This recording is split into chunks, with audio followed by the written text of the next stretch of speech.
বিসমিল্লাহির রহমানির রহিম। আসসালামু আলাইকুম ওয়া রাহমাতুল্লাহ। সুপ্রিয় সপ্তম শ্রেণীর শিক্ষার্থীরা, আজকে আমরা আলোচনা করব তোমাদের গণিতের দ্বিতীয় অধ্যায় সমানুপাত ও লাভ ক্ষতি অধ্যায়ের অনুশীলনী 2.1-এর 1, 2 এবং 3 নম্বরে যে প্রশ্নগুলো আছে সেগুলো সমাধান করব ইনশাআল্লাহ। তো 1 নম্বর প্রশ্নে বলা হচ্ছে যে নিচের রাশিগুলো দিয়ে সমানুপাত লেখো। এখানে ক নম্বরে যে প্রশ্ন সেখানে দেওয়া আছে 3 কেজি 5 টাকা, 6 কেজি 10 টাকা। তো এখানে একটা বিষয় লক্ষ্য করেন, কেজি আছে হচ্ছে দুইটা, একটা হচ্ছে 3 কেজি 6 কেজি এবং টাকা আছে দুইটা, একটা হচ্ছে 5 টাকা 10 টাকা। তাই আমরা কি করব, কেজিগুলোকে একসাথে অনুপাত করব এবং টাকাগুলোকে একসাথে অনুপাত করব। তাহলে কেজির অনুপাতগুলো আসলে কি হবে, 3:6, আর টাকার অনুপাত হবে 5:10। তাহলে আমাদের উত্তরটা হবে 3:6 সমানুপাত 5:10। খ নম্বরে যে প্রশ্নটা 9 বছর, 10 দিন, 18 বছর ও 20 দিন। তো এখানে বছরগুলোকে একসাথে এবং আমরা দিনগুলোকে একসাথে অনুপাত করব। তাহলে বছরগুলোকে অনুপাত করলে হয় 9:18, আর দিনগুলোকে অনুপাত করলে হয় 10:20। এখন তাহলে সমানুপাতটি কি হবে, 9:18 সমানুপাত 10:20। এরপরে যে গ নাম্বার প্রশ্নটা আছে দেখেন, 7 সেন্টিমিটার, 15 সেকেন্ড, 18 সেন্টিমিটার ও 1 মিনিট। তো এখানে একটু ব্যতিক্রম, সেটা হচ্ছে এখানে একটু খেয়াল করো, সেন্টিমিটারের দুটো মান দেওয়া আছে, তাই 7:28 লেখা যাবে, কিন্তু সময়ের ক্ষেত্রে একটা আছে সেকেন্ডে আর একটা আছে মিনিটে। ঠিক আছে, 15 সেকেন্ড আর হচ্ছে 1 মিনিট। তাহলে আমরা কি করব, আমরা জানি যে অনুপাত করতে হলে আমাদেরকে কি করতে হবে, আমাদেরকে একই এককে হতে হবে। তাই আমরা কি করব, মিনিটকে সেকেন্ডে রূপান্তর করব। তাহলে আমরা লিখতে পারি যে 1 মিনিট সমান হচ্ছে 60 সেকেন্ড। তাহলে সেন্টিমিটারের অনুপাত হবে 7:28 আর সময়ের অনুপাত হবে 15:60।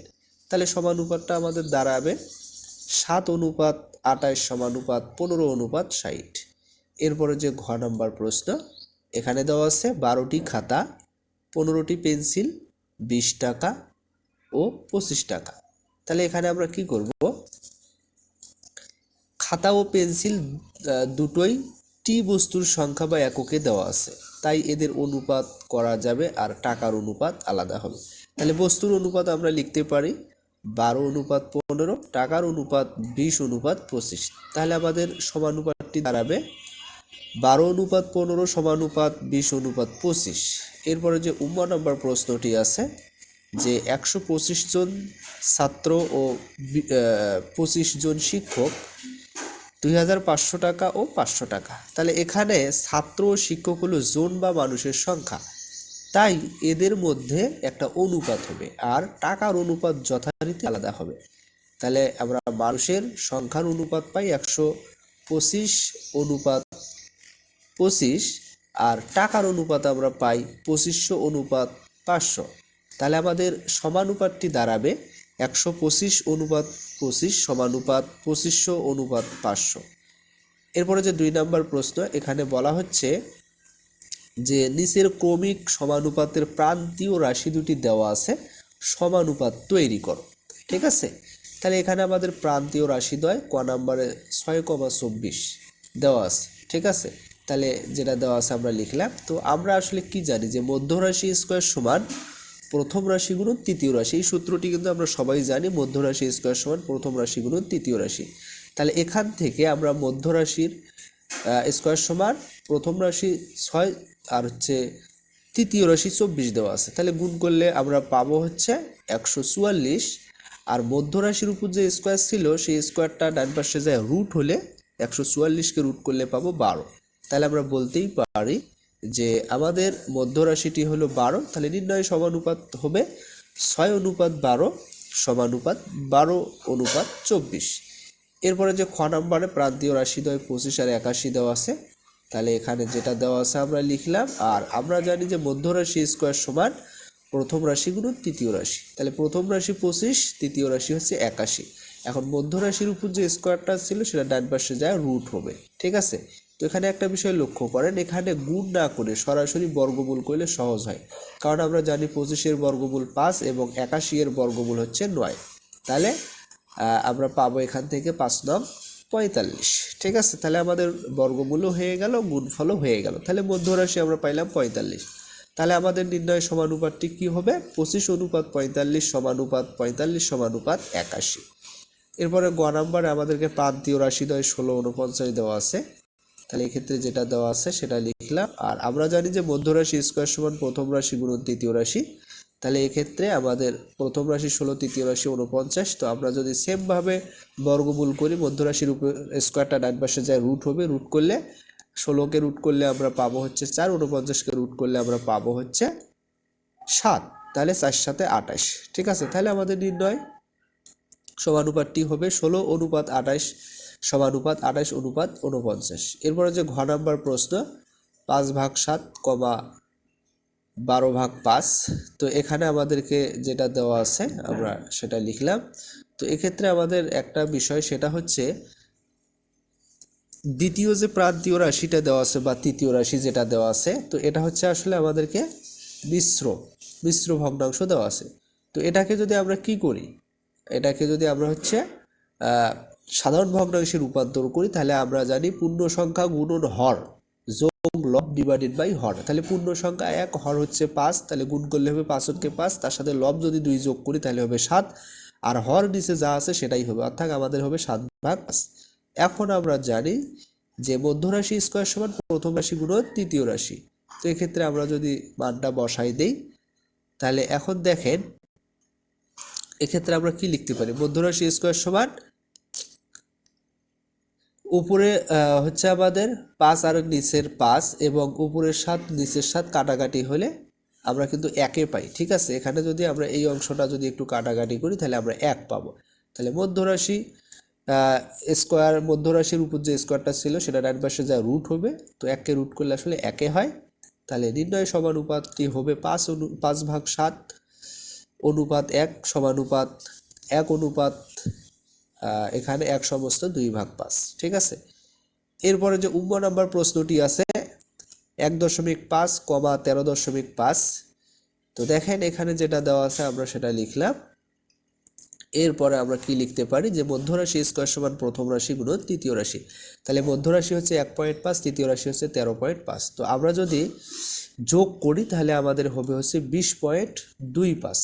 এখন তাহলে মধ্যরাশির যে স্কোয়ারটা ছিল ডান পাশে যা রুট হবে, রুট করলে আমরা পাবো 4.5। ঠিক আছে, তাহলে আমাদের নির্ণয় সমানুপাতটি হবে 1.5 অনুপাত 4.5 সমানুপাত 4.5 অনুপাত 13.5। এখন 3 নম্বরে বলা হচ্ছে যে শূন্য স্থান পূরণ করো। তাহলে আমাদেরকে ক নম্বরে দেওয়া আছে 11:25 সমানুপাত ফাঁকা ঘর অনুপাত 50। তো আমরা অনুপাতকে ভগ্নাংশ বা ভাগের মতো করে লিখতে পারি। ঠিক আছে, আমরা এভাবে লিখতে পারি প্রথম রাশি ভাগ দ্বিতীয় রাশি ইকুয়াল তৃতীয় রাশি ভাগ চতুর্থ রাশি। তাহলে আমাদের অঙ্কটি দাঁড়ায় হচ্ছে 11/25 ইকুয়াল ফাঁকা ঘর ভাগ 50। তো এবার আমরা কি করব? কোণাকুনি গুণ করব। ঠিক আছে, তাহলে আমরা যদি অর্থাৎ আমরা এভাবে গুণ করতে পারি যে বাম পাশের হরের সাথে ডান পাশের লবটা আমরা গুণ করব, কেননা আমাদের ফাঁকা ঘরের মানটা বের করতে হবে। ঠিক আছে, এই কারণে আমরা দেখতে পাইতেছি ফাঁকা ঘরটা তো আবার যার মান বের করব তাকে তো আমাদের বাম পাশে রাখতে হবে।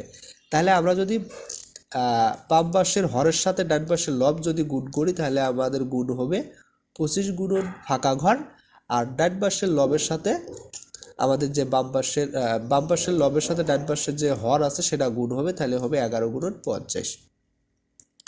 ঠিক আছে, তো এখন ফাঁকা ঘরের সাথে যে আমাদের হচ্ছে 25 ছিল গুণন আকারে বাম পাশে, সেটা ভাগ হয়ে যাবে।